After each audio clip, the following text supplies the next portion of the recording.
আমরা যদি ভালো মানুষগুলোকে, মেধাবী মানুষগুলোকে শিক্ষক করতে পারি এবং তারা যদি বাচ্চাদেরকে সেভাবে শিখাতে পারে যে দুর্নীতি খারাপ, দুর্নীতি বিষয়টা খারাপ, কারোকে ক্ষতি করা খারাপ, মিথ্যে কথা বলাও দুর্নীতি খারাপ, ট্রাফিক আইন ভঙ্গ করা খারাপ, কারো ক্ষতি করা খারাপ, অবশ্যই অর্থ তছরূপ করা খারাপ, কাউকে ঠকানো খারাপ, এই বিষয়গুলো যদি আমরা ছোটবেলা থেকে বাচ্চাদের মাথার মধ্যে আস্তে আস্তে আস্তে ঢুকিয়ে দিতে পারি, তাহলে স্বাভাবিকভাবে এটা একটা পজিটিভ এফেক্ট পাবো।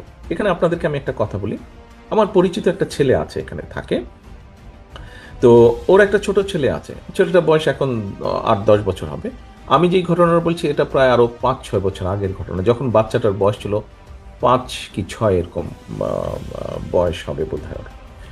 ওকে স্কুলে শিখিয়েছে এই দেশে, ও তখন প্রাইমারি স্কুলে পড়ে, এখনও প্রাইমারিতেই, তো ক্লাস 6-এই বোধ হয় আছে, প্রায় 6-এর ভিতরেই আছে। তো ও স্কুলে শিখেছে যে গাড়িতে যখন উঠবে সিট বেল্ট পরতে হবে, ইভেন পিছনেও যখন বসবে, পিছনের সিটে বসবে, সিট বেল্ট পরতে হবে। তো ওর বাপ একজন ড্রাইভ করছে, ওর বাবা একজন একদিন ড্রাইভ করছে, সিট বেল্ট পরেনি সে, বাচ্চা ধরে বসেছে, এই তুমি কেন সিট বেল্ট পরছো না, সিট বেল্ট পরতে হবে, টিচার বলেছে সিট বেল্ট পরতে হবে। বাচ্চাটার মাথায় কিন্তু ঢুকে গেছে। আরেকদিন রাস্তা পার হচ্ছে, তো রাস্তা পার হলে, এই দেশে রাস্তা পার হলে অনেকগুলো জেব্রা ক্রসিং আছে যেখানে আপনি একটা সুইচ আছে, টিপ দিলে কিছুক্ষণ পরে গ্রিন হয়ে যায়, ওটা গাড়িগুলো থেমে যায়, আপনি পার হবেন। তো অনেক মানুষই একটু এদিক ওদিক দেখে, যখন দেখে গাড়ি টাড়ি কম আছে বা একটু দূরে আছে, হেঁটে পার হয়ে যায়, ওই সিগন্যালটা আর দেয় না।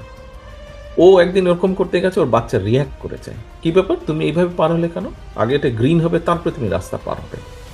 তো বিষয় হচ্ছে যে এরকম ছোট ছোট বিষয় আমরা যদি বাচ্চাদেরকে, আমাদের ভবিষ্যৎ, আপনারা যেরকম ভবিষ্যৎ, আপনাদের পরে যারা আছে তারা পরবর্তী ভবিষ্যৎ আমাদের, আমরা যদি বাচ্চাদেরকে ছোটবেলা থেকে এই বিষয়গুলো শিক্ষা দিতে পারি এবং শিক্ষকদেরকে যদি আমরা সেরকম ভালো মানুষদেরকে শিক্ষক করতে পারি, আমি বিশ্বাস করি 5 বছর না, বাট 10 বছরের পরে কিন্তু আমরা ভালো রেজাল্ট পাবো, 10-12 বছর পরে আমরা ভালো রেজাল্ট পাবো।